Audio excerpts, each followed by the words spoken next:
I've just watched Leeds United beat Chelsea at Elland Road, to be fair. And I've got to tell you, I am very, very worried by what I've seen.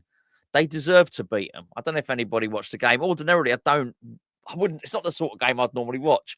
The reason I watched it was because of the trouble that West Ham are in. And in fact, I guess we're a little bit spoilt for choice, weren't we? There was either Wolves and Nottingham Forest. Nottingham Forest won that, or there was this one. And it was really Leeds because I think that Nottingham Forest will be out of it anyway. I think they've got exactly the squad for Sean Dyche. So it's pointless talking about them at the moment. Say it was Leeds. It was all about Leeds. Basically, for me, can West Ham finish above Leeds? That's it. That almost is the only story this season if we're going to stay in the Premier League. I'd love to be surprised. I'd love to find something else was going to happen. But I tell you what, that has heaped the pressure on tonight's game against Manchester United massively. We are nowhere near the intensity levels of Leeds United. I was flicking through the channels, truth be known. I watched a little bit of Sunderland and Liverpool. And it was quite clear when you were watching Liverpool play how easy we made it for them. I mean, we mentioned it in fits and starts after the Liverpool game that was not a good Liverpool team. That actually they were probably there for the taking, and we just didn't choose to. We didn't show any sort of dynamism. We didn't show any hunger. I've done to death talking about how slow we are. We know this. We've established this. We are a very, very slow team. But so just leave that aside for a second. It's energy. I wouldn't say Calvert-Lewin is a fast player. We had loads of energy. There was motivation there. There was hunger. There was desire. And looking at the way they played against Chelsea, they wanted it more than Chelsea. Not at any point did I think us collectively as a team wanted it more than Liverpool. So it's going to take a huge change for us to go up to Old Trafford and show. Well, number one, to get a result. I think we got to win 2-0 to put Leeds back in to the relegation zone, because there's daylight. There's 3 points there now. There's 3 points, and then of course then you've got on 15 points. You've then got Nottingham Forest, then Fulham are on 17 points. The biggest thing I could say about particularly, well, all of them actually, Leeds, Fulham, and Nottingham Forest, they all look better than us. And it's frightening. It is really frightening. And I'm fuming. I know I mentioned it the other day. I'm fuming how the club has been let to get into this state. If everyone's going to have their own. I don't want to spend too much time talking about it. I was end up talking about it every day. Everyone's got their own bit, which they can probably look back to and say, "Oh, it was that, was that."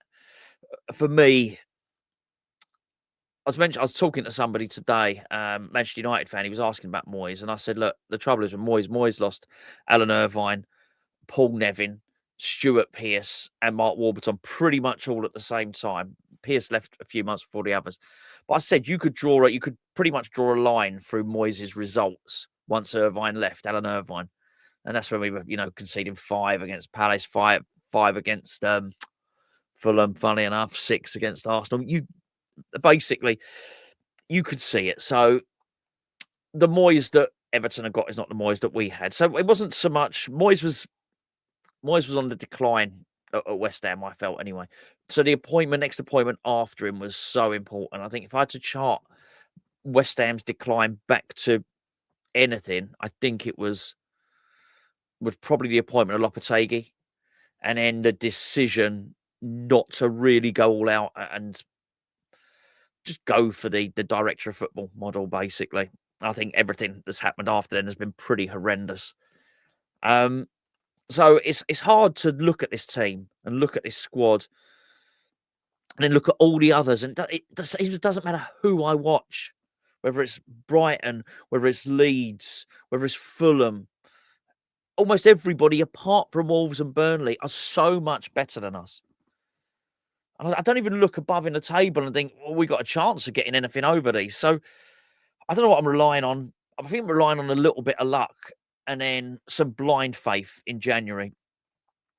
I've seen over the last 24 hours, we've been linked with a Brazilian player, a Portugueser, the central defender. We've been linked with Mateta.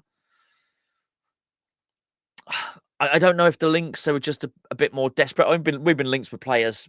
We're always linked with players, aren't we? I don't know. They seemed a little bit more urgency to them, a little bit more meat on the bone, a little bit more detail in the links, maybe.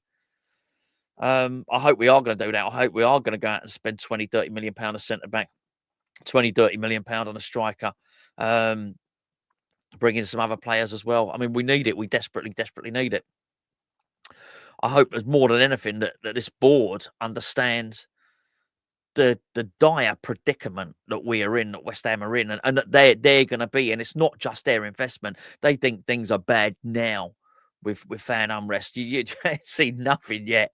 They ain't seen nothing yet. We've been down before under this lot, of course, but we were in Upton Park then. It will not be a good look for us as a fan base to go down, bearing in mind everything that they promised. So I'm actually absolutely seething with this. Tonight is important because I hope it gets us to January in touching distance, and then maybe, just maybe, Nuno can do something. But even that for tonight is going to take such a stretch of the imagination to hope that something can happen.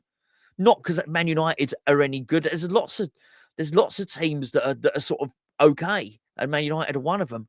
But all of those teams that are okay are so much better than West Ham. West Ham are not. We've got some Premier League players, but we are not a Premier League standard team. There is no way. We are just not that at all.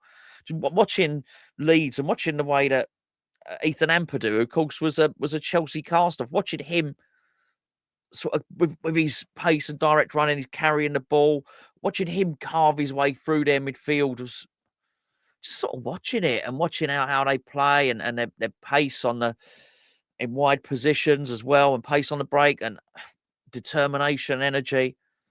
It's hard to watch other teams play at the moment and not think about West Ham. As I say, I probably watched about 10 minutes. I was flicking through. Probably watched 10 minutes, Sunderland versus Liverpool. It was hard not to watch Sunderland and not think of West Ham. And then you got it like this. It's staring you in the face that there's Brian Brobby there,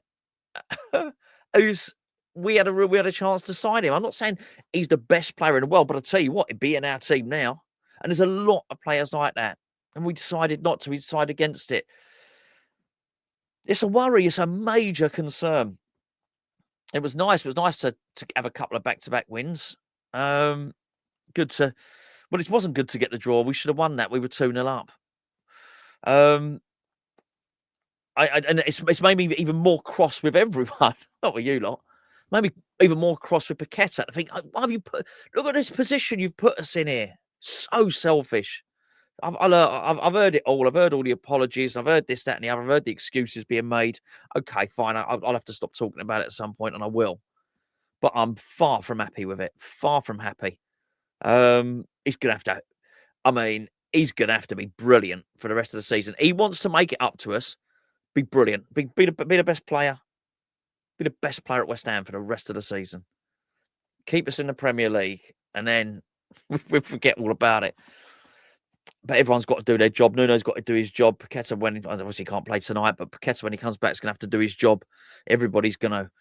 But it's come down to the ownership now. They need some. I don't even care where they get it from.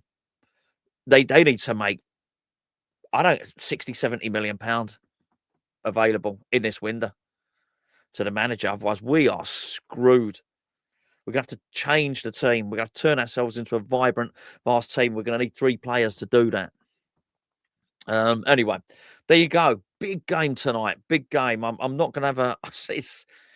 It's going to be quite a nerve-wracking day building up to it. Obviously, myself and Gio will be there an hour and 5 minutes before kickoff with a team. So join us for that. Going down to the Brighton game. That's on Sunday, isn't it? So, and by the way, if you've not done so, let me just tell you this now. Friday night, so tomorrow night, I'm going to Loughton to watch Michael Levy Jr. in his sing-along. It's turkey, tinsel, all the trimmings. a night of entertainment, night of singing with Michael Levy Jr. I'm going to be there. Me and the missus going to be there. It's in Loughton, RBL Loughton. I think that's where it is. I'll put the link in the description below. He'd love to see you. I'd love to see you. So that's Friday night. As for tonight, as for Thursday night, oh, big worry, big worry. Listen, I was going to say, let me know what you think. You can let me know what you think. I'll tell you what I'd like to hear. Someone a bit positive who can justify to me why we're going to do all right this season. Because I tell you now, I'm really worried about it.